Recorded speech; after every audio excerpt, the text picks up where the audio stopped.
Assalamualaikum warahmatullahi wabarakatuh. Halo guys, kembali lagi bersama saya Bobby Herian. Kali kita akan kembali mengomentari video dari Luis Prasetyo yang judul Kristen gak ada adat. Kita akan langsung tonton videonya dan habis itu akan kita komentari guys.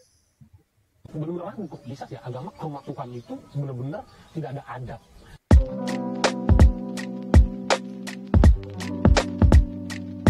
Ya, kali ini kita akan coba luruskan statement tipu-tipu dari mualaf ini. Ya, dia adalah orang yang baru mualaf dan kemudian dia menyampaikan apa yang sebenarnya dia tidak tahu tapi bikin diri sok tahu. Dan bahkan saya ragu 1000% bahwa dia ini mualaf cuy. Kita langsung dengar aja videonya dan kita akan luruskan satu persatu. Saya pernah diskusi sebenarnya, bukan diskusi sih, yang ngobrol biasa sesama teman Kristen masalah Trinitas. Nah, Trinitas, tiba-tiba ngobrol masalah Trinitas ini, teman saya bilang, kok saya ragu ya? Kata dia gitu. Kenapa saya bisa ragu ya? Saya juga ikut ragu gitu loh. Iya, kok bisa ya? Tuhan itu ada 3, Allah, Bapa, Roh Kudus. Sementara di Alkitab itu menyatakan, di ulangan berapa gitu, bahwa mengatakan Allah itu Esa, tunggal. Gitu. Dan itu saya makin memantapkan diri, kok bisa Tuhan itu 3, sementara Islam itu 1. Oke, di situ dia ragu bahwa kok bisa agama Kristen tuh Tuhannya 3, sedangkan dalam Alkitab dibilang 1. Itu karena kamu tidak tahu apa-apa soal Alkitab. Kamu tidak pernah baca Alkitab. Lu bisa bedakan nggak antara Esa 1 dengan 3 dalam 1? Esa satu-satunya itu beda dengan 3 dalam 1. Ya, contoh. Sampo 3 in 1. Sampo 3 dalam 1. Dalam satu sampo itu ada 3 bahan. Yaitu anti ketombe, penghitam rambut, atau anti rontok. Tapi kalau sampo satu-satunya, ya nggak ada unsurnya 3 dalam 1, nggak ada. Ya kalau tidak sampo anti ketombe, kalau tidak sampo penghitam rambut. Itu saja. Jadi bedakan ya. Jadi sama seperti membandingkan ya Esa atau satu-satunya tunggal itu dengan 3 dalam 1, sama kayak kita bandingkan produk sampo yang spesifik dengan produk sampo 3 in 1. Jadi beda. Jadi kalau ada nggak ngerti perbedaannya, ada coba ambil sampo anti ketombe misalnya dengan sampo 3 in 1, itu beda. Sampo anti ketombe ya anti ketombe, nggak ada yang lain. Tapi sampo 3 in 1 ada anti ketombe, ada untuk mencegah rontok rambut, ada untuk penyubur rambut. Beda. 3 in 1, 3 dalam 1 itu beda dengan Esa atau satu-satunya, itu beda guys. Jadi kalau tidak paham silakan bandingkan dengan merek sampo, dengan jenis sampo gitu kan. Sampo yang biasa, yang spesifik, misalnya sampo Tikombe dengan sampo yang 3 dalam 1 alias 3 in 1. Beda guys. Alkitab memang dikatakan bahwa Allah itu Esa. Yahweh itu 1, Esa, Yahid. Tapi kan kamu harus tahu bahwa di 1 itu beda dengan 3 dalam 1. Ya. Kalau kita bilang nih, 1 itu apa? 1 tuh misalnya apa ya? 1 tuh misalnya ini misalnya. Nih. Ini 1, ya. Kalau ngomong 3 dalam 1 artinya misalnya kayak tas. Tas ini isinya ada ya. Tas ini isinya ada mancis ya. Ada sikat gigi ya. Ada pena. Itu 3 dalam 1. Dalam satu tas ada 3 isinya, yaitu pena, pena ya. Sikat gigi, dan bahkan ada lagi nih baterai HP. Jadi beda guys. Kok 1 tuh ya 1 gitu ya, tapi dalam 1 tuh beda. Jadi lagi ada, kalau nggak ngerti ya coba ada pakai contoh lain lah gitu yang mirip-mirip guys. Kalian kan tahu bedanya antara 1 dengan 3 dalam 1. bahwa Allahnya orang Kristen ya 1. Ya Allah yang Esa dibilang kitab Ulangan itulah Allahnya orang Kristen, 1 saja. Tapi dalam Tidak, Allah orang Kristen itu ada 3 dalam 1, bukan 1 ya. Sekali lagi, 3 dalam 1 itu beda dengan 1. 1 itu Allah. Udah, selesai. Gak ada tambah. Tapi kalau 3 dalam 1 adalah Allah Bapa, Allah Anak, Allah Kudus. Itu 3 dalam 1. Jadi, satunya ke Islam. Siapa Tuhan? Allah. Allah. Sudah, selesai. Jangan tambah-tambah lagi. Tapi Kristen, siapa Tuhan? Allah Bapa, Allah Anak, Allah Kudus. Itu bukan 1. Tapi 3 dalam 1 beda. 1 itu Allah. 3 dalam 1 itu ada Allah Bapa, Allah Anak, Allah Roh Kudus. Beda, guys. Menyatakan dirinya itu dalam 3 pribadi. Allah Bapa, Putra, dan Roh Kudus. Dan itu tertulis dalam Alkitab. 1 ya 1 aja. Nggak ada pakai 3. Mau 3 pribadi kek, mau 3 apa kek. 1 ya 1 aja. Ngerti nggak? Jadi nggak ngerti ya. Jadi dia tahu nggak pribadi? Pribadi itu adalah kepribadian. Watak. Contoh. Saya punya 3 kepribadian. Tapi tetap saya. Pertama, saya itu penyabar. Kedua, saya itu penyayang. Ketiga, saya itu adalah pengibah. Mudah dibati. Ini seorang saya itu punya 3 kepribadian. Nah, sementara Allah Bapa, Yesus, dan Roh Kudus adalah 3 oknum. Atau memang disebut pribadi, tapi pribadi yang lain. Contoh, pribadi anak, pribadi Bapa, pribadi Roh Kudus. Oknum larinya, bukan pribadi atau kepribadian seperti tadi, sifat, bukan. Ini beda ya, ada 2 macam pribadi. Yang pertama sifat, kepribadian. Yang kedua mau betul-betul pribadi oknum. Makanya ada kata-kata bahwa tergantung masing-masing pribadi. Artinya tergantung masing-masing orang gitu. Itu ngomongnya oknum, pribadi yang oknum.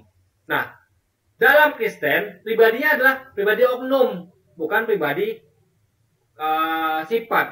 Artinya itu bukan 1 lagi pribadinya, tapi 3 pribadi betul-betul oknum. Jadi ada oknum pribadi Allah Bapa, ada oknum pribadi Allah Anak, ada oknum pribadi Roh Kudus. Karena kalau tadi kita balikan lagi ya, misalnya kayak saya punya sifat penyayang, penyabar, pengibah. Itu kalau siapakah yang pengibah? Saya. Siapa yang penyayang? Saya. Siapa yang pengibah? Saya. Semua saya. Tapi coba, siapa Yesus? Anak. Siapa Allah? Bapa. Siapa Roh Kudus? Burung merpati. Itu 3 oknum berbeda. Bukan merujuk kepada 1, guys. Itu masalahnya di situ. Karena kalau ada merujuk Yesus, berarti ada tidak merujuk pada Bapa. Karena Yesus Allah Anak, Bapa Allah Bapa. Ngerti nggak bedanya? Jadi ini betul-betul 3 oknum. Pribadi yang oknum. Bukan pribadi yang sifat. Jadi itulah. Makanya disebut dengan 3 dalam 1. Ya. 3 pribadi, 3 oknum. Betul-betul 3 oknum. Tapi berusaha diyakini sebagai 1, nggak bisa. Tetap 3, ada 3 di situ. Gimana pun Anda mencoba mencucinya atau menganalogikannya, tetap itu 3 oknum sejatinya. Yang coba Anda peras atau Anda coba manipulasi menjadi 1 oknum. Enggak, itu tetap 3 oknum ya. Nggak bisa Anda jadikan 3 oknum itu jadi 1 oknum, nggak bisa. Kamu baca di dalam Kejadian, dikatakan di situ bagaimana Allah menciptakan langit dan bumi. Roh Allah melayang-layang di atas permukaan air, dan Allah berfirman. 3 pribadi Allah. Firman itu dalam Yohanes pasal 1 ayat ke-14 dikatakan bahwa firman menjadi manusia. Yang melayang-layang adalah roh Allah. Lalu firman lagi. Guys, firman itu adalah perkataan ucapan Allah, perkataan Tuhan. Saya pakai perkataan manusia misalnya. Saya berfirman ini atau berkata-kata, bersabda, apapun tersebut itu, berucap, ngomong, itu ada kata-kata yang keluar.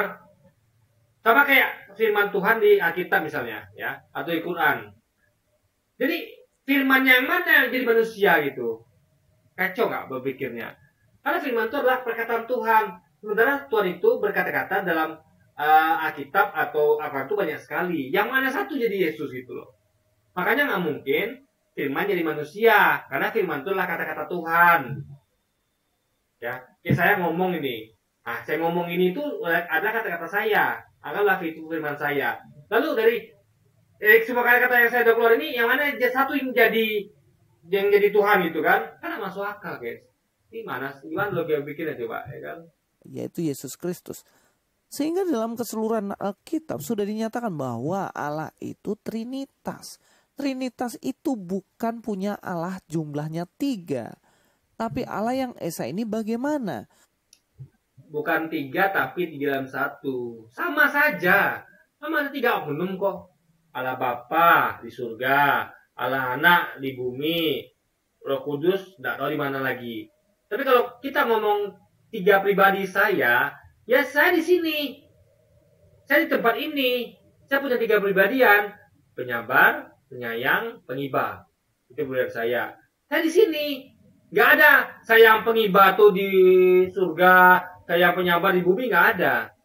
Saya di sini terus gitu loh.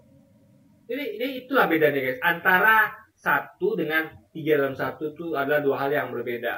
Allah yang Esa ini dia memiliki pribadi sebagai Allah pencipta, Allah penebus dalam Yesus Kristus, Allah kebenaran yang membuat. Tapi oknumnya beda-beda. Beda dengan sifat kita manusia. Kepribadian kita tuh adalah tetap 1 orang, 1 oknum. Ini 3 oknum guys, ya. Itu yang membedakan. Orang masuk dalam kebenaran yaitu Allah Roh Kudus. Jadi kalau kamu mengatakan bahwa Allahnya orang Kristen 3, berarti kamu dulu bahkan bukan mantan Kristen, nggak tahu apa-apa. Oke, kita lanjut. Nah, Dia tahu itu. Tahu dia itulah dogma gereja. Tahu dia guys ya. Makanya dia tuh nggak percaya. Ini nggak masuk akal. 1 ya 1. 3 dalam 1 ya 3 dalam 1. Itu nggak sama. Orang logik itu akan bisa mengerti bedanya. Ya. 1 tuh beda dengan 3 dalam 1. Ya. 1. Nih, speaker, ini 1 nih, ya. Tas, ya, 1, ya. Tapi isi tas 3 dalam 1. Dalamnya sih lagi ya, ada sikat gigi, ada baterai HP, ada pena, itu 3 dalam 1 namanya. 3 barang dalam 1 tas, itu 3 dalam 1 gitu. Atau 3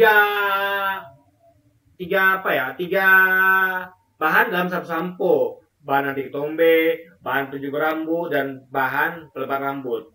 3 dalam 1 sampo. Ya, itu di tas itu.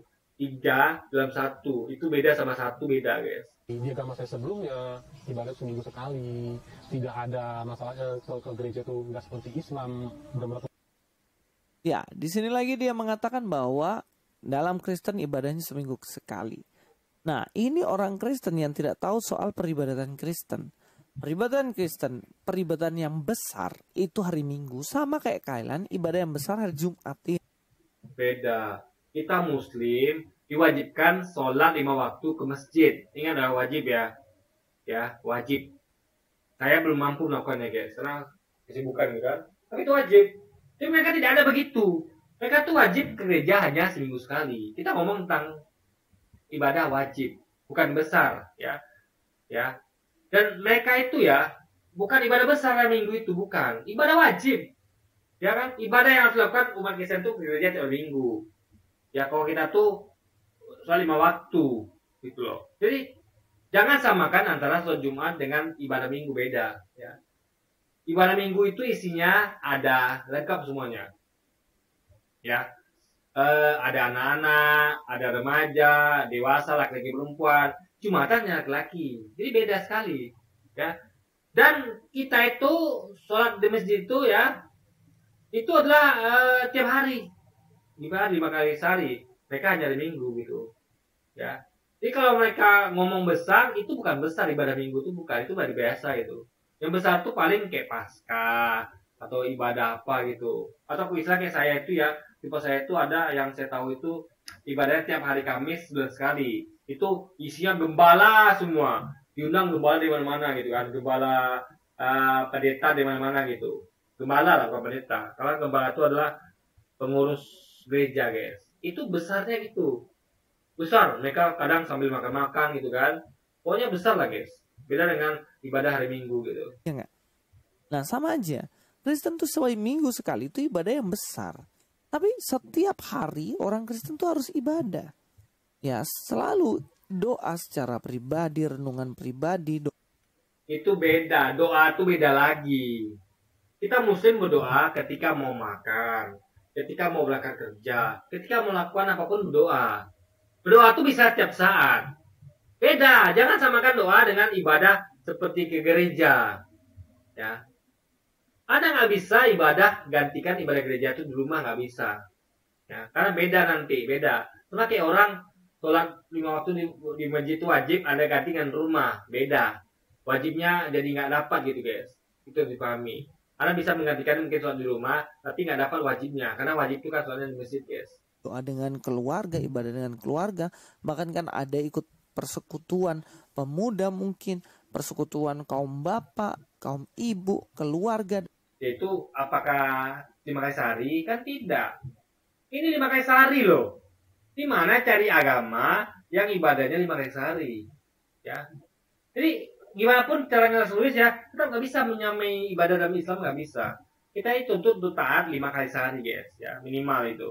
Dan lain-lain. Sehingga sebenarnya kalau dibilang ibadah seminggu sekali ya nggak juga.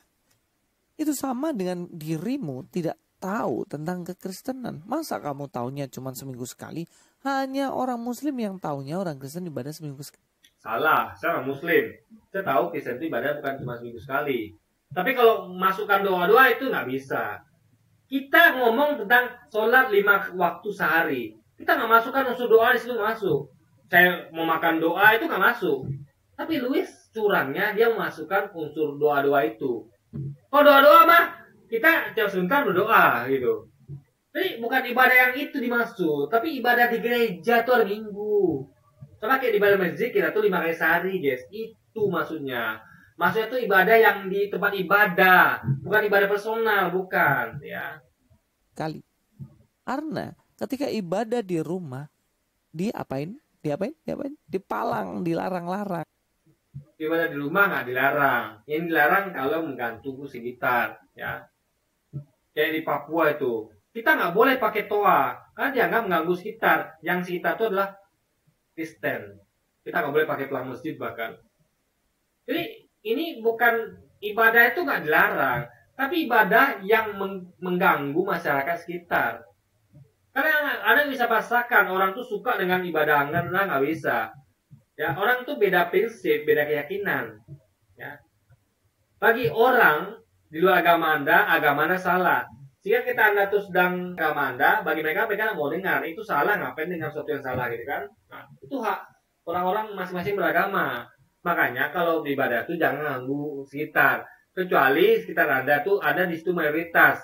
Misalnya di kompleks saya ini ya, itu hanya 5 keluarga yang Kristen. Dari 2000 keluarga hanya 5 Kristen.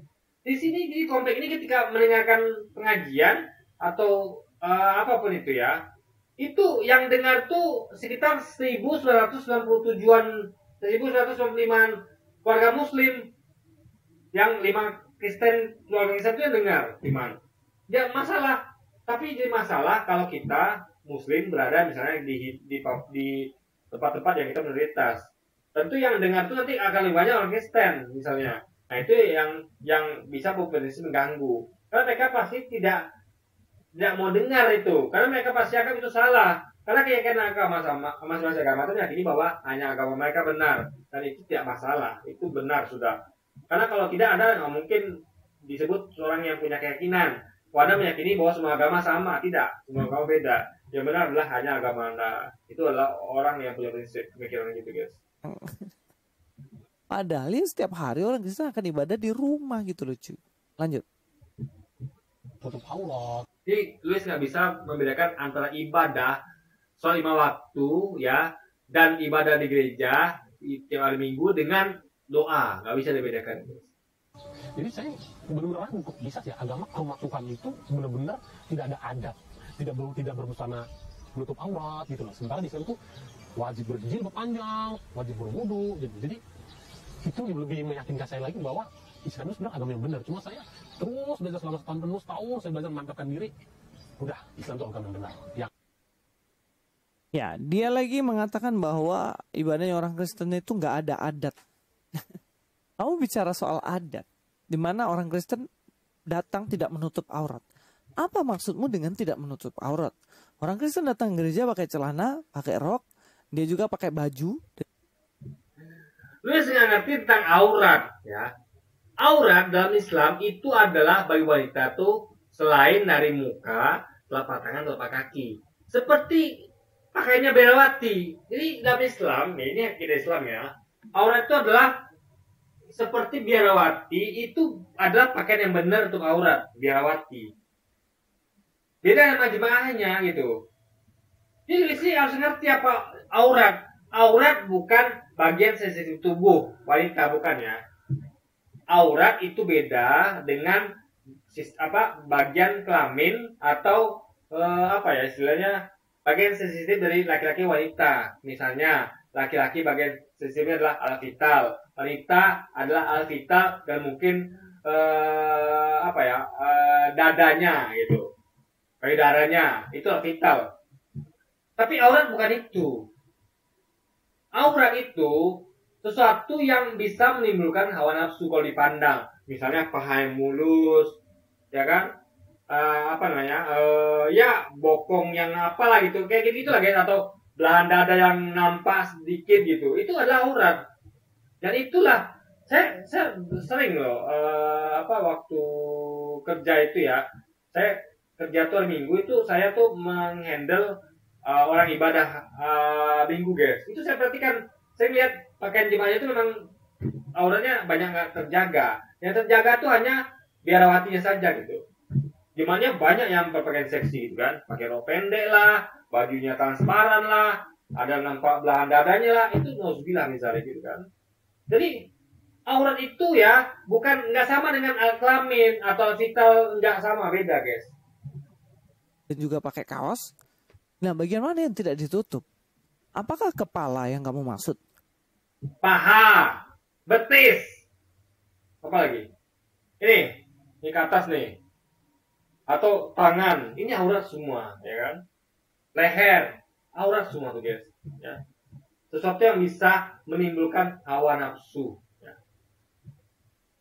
Nah, kalau kita bicara adat di Indonesia inilah. Ada di Indonesia ini, apakah seseorang yang pakai rok, pakai celana, kemudian pakai baju dan pakai kaos itu dikatakan telanjang? Ini aurat tuh bukan ketelanjangan, ya, beda, ya. Nggak mesti telanjang baru dikatakan untuk aurat. Jadi mungkin menganalogikan bahwa aurat itu kelamin mungkin, atau bagian sensitif seperti payudara atau vital. Bukan, aurat bukan itu. Aurat adalah segala bagian tubuh yang bisa menimbulkan hawa nafsu. Orang itu nggak hanya nafsu melihat vital loh guys, enggak. Coba anda lihat tuh, ada orang, kenapa kamu memperkosa?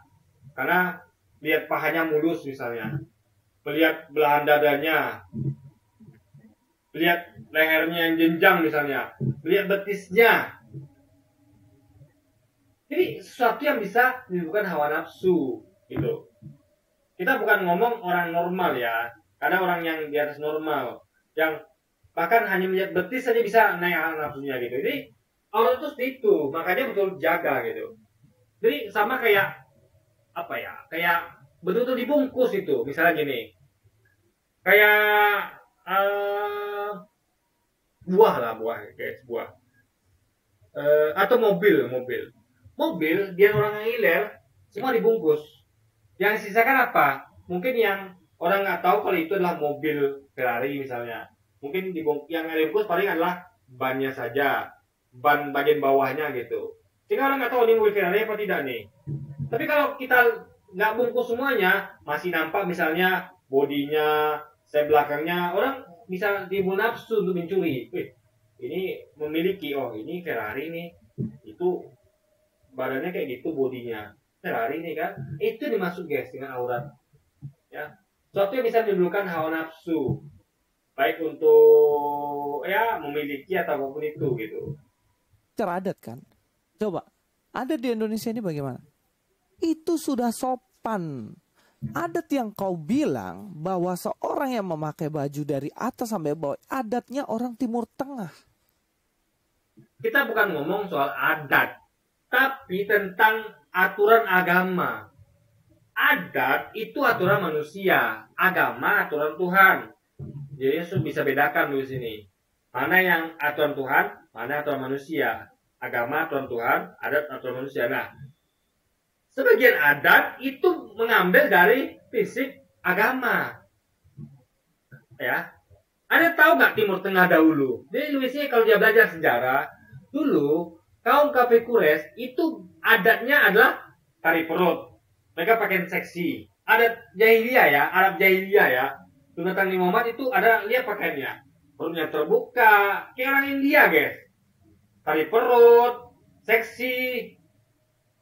Itu adat Arab jahiliyah kaum kafir Quraisy sudah datangin Muhammad. Dan datang berubah, semuanya pakai jilbab, tertutup. Jadi adat itu bisa berubah.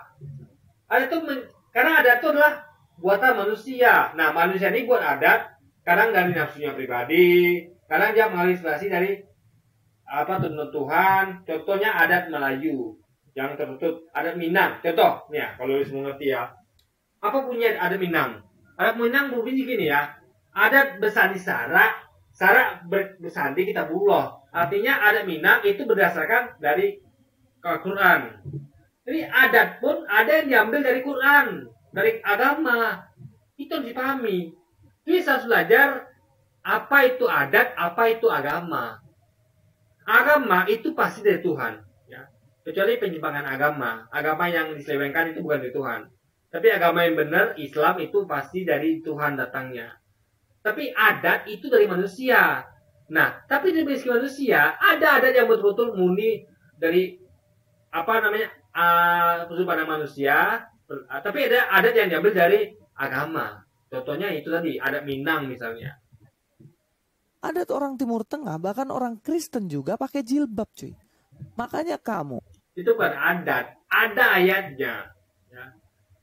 Jadi kenapa Birawati pakai jilbab, pakai penutup kepala, tutup aurat, itu bukan adat yang mereka tuh buat sendiri. Tapi ada itu diambil dari Alkitabnya, bahwa kata Paulus, kata siapa guys ya, apabila wanita yang menghadiri pertemuan jemaat alias kayak di gereja hari Minggu itu atau momen lainnya, itu mereka wajib menutup kepalanya.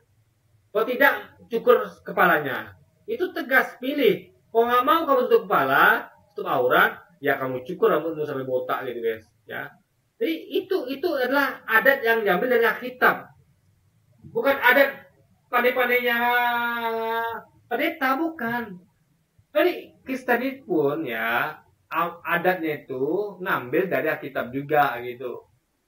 Kalau hidup jangan kayak kata, cuman dalam tempurung, taunya cuman sepenggal itu dan ya kamu yang kayak kata dalam tempurung guys, nggak tahu apa itu adat, apa itu agama dan apa hubungannya.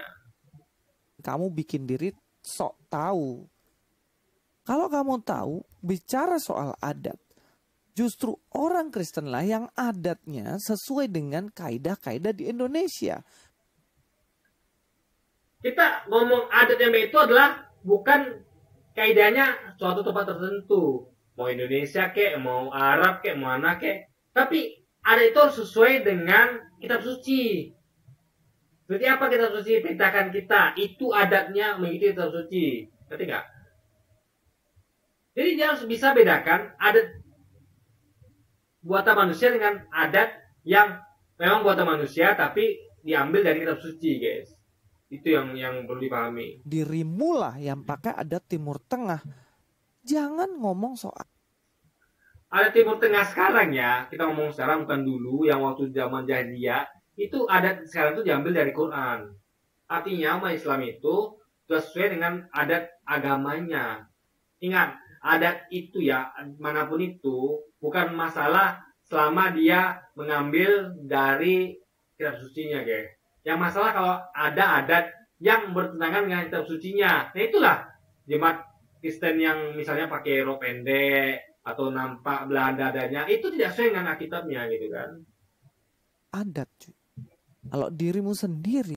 Jadi beradat ikut Indonesia, bukan ikut Alkitab, itu masalahnya.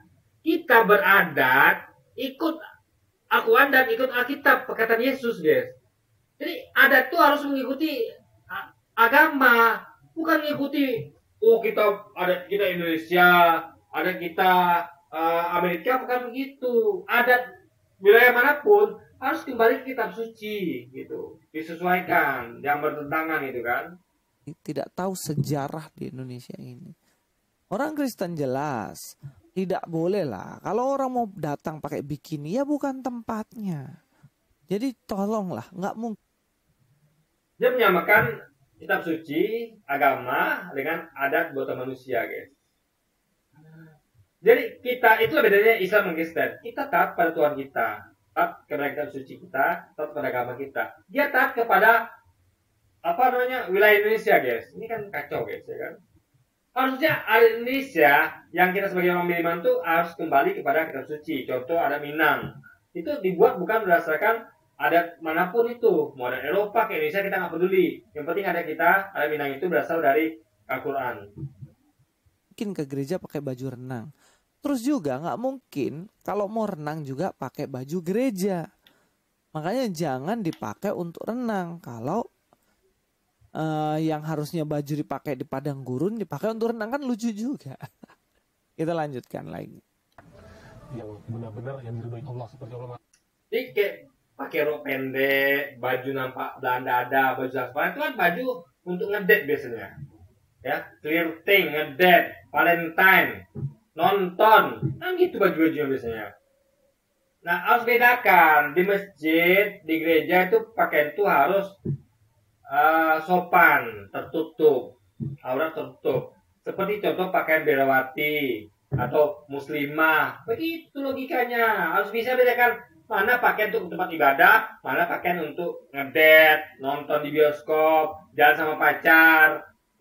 Harus bisa bedakan, guys. Masa pakai gaun sama pacar jalan pakai gaun, ngedate pakai daun, nonton bioskop dengan yayang pakai gaun, kerja pakai gaun. Harus bisa bedakan gitu, ya kan? Jadi jangan hanya bandingkan dengan renang, tapi juga bandingkan selain renang kan ada juga ngedate, jalan bareng pacar, makan bareng pacar, nonton bareng pacar, apa lagi? Ya kan? Jadi apa ya? Ini Luisi terbatas sekali hanya membandingkan dengan renang gitu. Dia lupa bahwa ada selain renang ada ngedate, ada jalan bareng yayang, ada pacar, dan masjid lainnya, guys. Bahkan sesungguhnya Islam agama yang diridhoi. Gimana nasib teman yang diskusi tadi? Nah, nasib dia ini malah sebenarnya jadi nggak masuk Islam juga dia. Muslim, cuma dia belum pernah bilang ragu juga saya. Tapi nggak masuknya nggak mungkin. Allah udah ngasih hidayah, cuma dia nggak mau hidayahnya mungkin. Bahwa Islam itu memang mentauhidkan Allah. Dan setiap Islam dijamin masuk surga. Kata Rasulullah SAW, setiap hambaku pasti masuk surga katanya. Ya, dikatakan bagaimana dari dulu nggak ada, Kristen tuh nggak ada.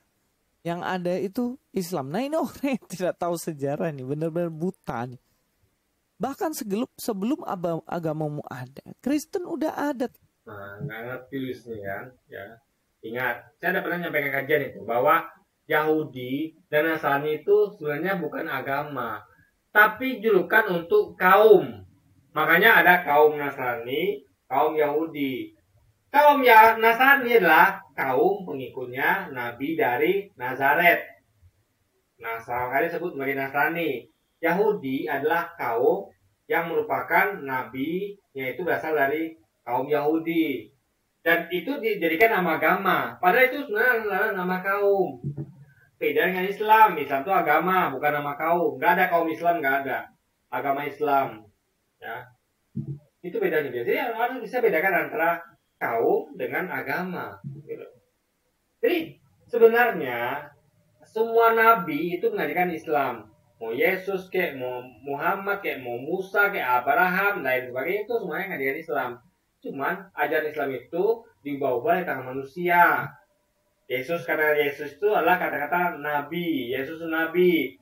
Ditambah-tambahkan kata-kata Paulus, Lukas, Matius, gitu guys. Sehingga nggak lagi menjadi kitab suci, guys. Tapi fisik kitab itu campuran antara kata-kata Yesus dengan kata-kata lainnya.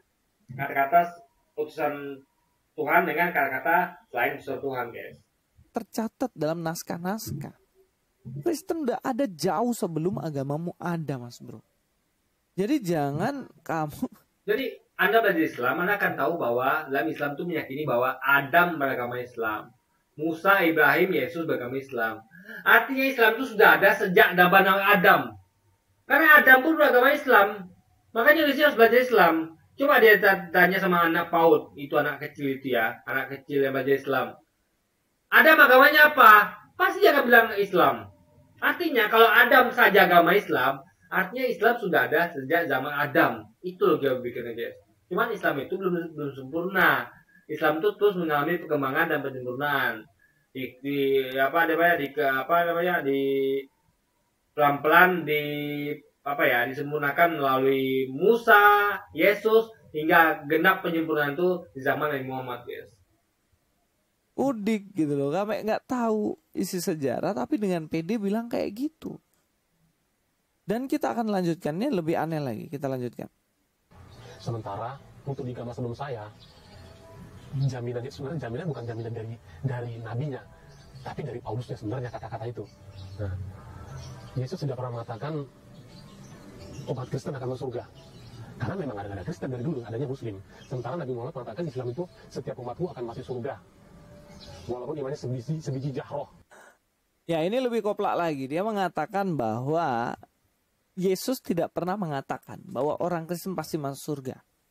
Tapi nabinya dia mengatakan bahwa pasti masuk surga. Lah kok bisa kamu seperti itu ngomong? Kok bisa? Sekarang dalam Kristen ya, Yohanes 3 ayat 16. Barang siapa percaya kepadanya tidak akan binasa, melainkan beroleh hidup kekal. Pasti memperoleh hidup kekal. Pasti masuk surga. Itu jaminan dari Yesus, bukan Paulus. Makanya kalau ada ibadah. Gini ya, saya bilang ya. Yang dimaksud itu adalah percaya kepada siapa dulu. Kalau Anda percaya kepada utusan sebagai utusan, itu benar. Tapi kalau Anda percaya utusan sebagai Tuhan, itu salah. Ya, berarti Anda sudah durhaka kepada Tuhan. Ya, sama kayak harusnya yang ibu kandung adalah ibu Anda. Tapi Anda tidak akui itu, Anda malah mengakui ibu lain sebagai ibu kandung Anda. Itu kacau. Dan jelas-jelas yang ada yang mengutus dan ada yang diutus. Yang mengutus siapa? Allah. Yang diutus siapa? Yesus. Alih-alih Anda tuh menuankan Allah yang mengutus Yesus, Anda malah menuankan yang diutus. Itu kacau, guys. Ya. Itu yang menunjukkan Anda tuh dicap sebagai umat yang durhaka. Karena Anda bukannya menyembah yang mengutus, tapi malah menyembah yang diutus, guys. Ada jangan bolos, Pak D. Kalau ada acara sekolah minggu, jangan kamu alasan nonton film kartun Sun Gokong. Nggak akan. Jadi yang ngomong tentang dosa-dosa itu kan Paulus. Itu maksudnya. Darah kita ditebus oleh Yesus. Itu kan omongan Paulus. Yesus tidak pernah ngomong tentang dosa-dosa. Nggak pernah. Gitu. Yesus mengajarkan bahwa demikianlah mereka mengenal engkau satu-satunya benar dan mengenal Yesus yang telah engkau utus. Jadi ada dua poin di sini. Yaitu engkau alias selain Yesus, yaitu Allahnya Yesus, Tuhan Yesus adalah satu-satunya Allah yang benar. Dan Yesus adalah utusan dari Allah yang itu, guys. Ngerti nggak? Itu adalah iman, rukun iman dalam ajaran Yesus, yaitu percaya Yesus sebagai utusan dan percaya kepada yang mengutusnya sebagai satu-satunya Tuhan yang benar, guys. Itu poinnya. Kan kamu tahu apa-apa soal Alkitab. Di dalam kitab Yohanes pasal 14 ayat 6. Akulah jalan kebenaran dan hidup. Iya, Yesus cuma jalan. Tujuannya siapa? Tuhannya. Muhammad juga jalan. Muhammad, Abraham, Musa itu jalan semuanya. Jalan menuju siapa? Tuhannya. Mereka cuma utusan. Tujuannya adalah yang mengutus. Ngerti nggak? Jalan adalah utusan. Tujuan adalah yang mengutus. Itu harus Anda pahami. Tidak ada yang kepada Bapa kalau tidak melalui aku. Itu iya. Makanya kan tidak ada yang sampai kepada Bapa jadi melalui aku. Artinya Yesus itu cuma saluran. Saluran, bukan tujuan. Tujuannya Bapaknya. Nah, tidak ada masuk surga kecuali aku, karena waktu itu yang diutus adalah Yesus. Karena nggak mungkin ikuti Musa atau Muhammad. Karena Musa sudah tidak ada, Muhammad belum lahir. Ya ada ikut Yesus. Yesus satu-satunya. Sama kayak menteri, ya. Ada menteri yang periode lalu, ya kita nggak ikutin lagi. Atau menteri yang akan datang, kita nggak ikutin. Yang kita ikuti adalah menteri yang sekarang ini. Cuman dia satu jalan tujuh presiden.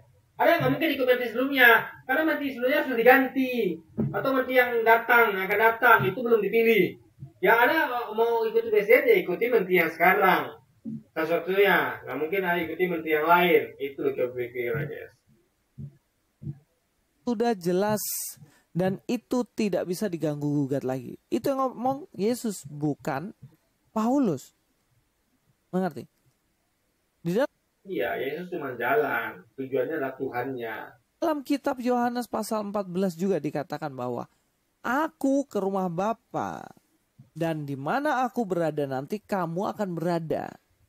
Iya, kamu ini siapa dulu? Ingat, itu rumah Bapa, bukan rumah Yesus. Yesus hanya menyediakan tempat. Sama, aku akan ke rumah Bapakku. Nanti aku akan sediakan tempat untuk kalian. Itu rumah siapa? Rumah Bapakku, bukan rumahku. Aku cuma numpang. Aku cuma tukang sediakan tempat. Itu yang dimaksud Yesus. Rumah Bapakku. Dia nggak bilang itu rumahku, itu rumah Bapakku. Sama kayak kita bilang, itu rumah Bapak saya. Nanti saya akan sediakan tempat. Artinya, kalian dan saya nggak punya rumah itu. Kita cuma numpang. Yang punya rumah itu adalah Bapak saya yang memberikan tempat untuk kita, guys. Nanti di mana, Bapak? Surga. Dalam Alkitab banyak sekali menjelaskan bahwa jaminan keselamatan ada dalam Yesus Kristus. Kenapa kamu bilang begitu? Dulu pernah Kristen apa enggak? Jadi mualaf monggo, tapi jangan nipu-nipu juga. Jadi kalau Anda tidak paham, belajar Luis ya. Bukan mualafnya nipu. Anda tuh nggak paham. Ya, so yang saya sampaikan tadi itu Anda bisa nilai sendiri. Sebenarnya siapa nggak paham? Mualaf tadi atau dia? Oke, jadi mungkin sekian dulu aja video kita kali ini dan sampai jumpa lagi di video-video selanjutnya. Dan wassalamualaikum warahmatullahi wabarakatuh, guys.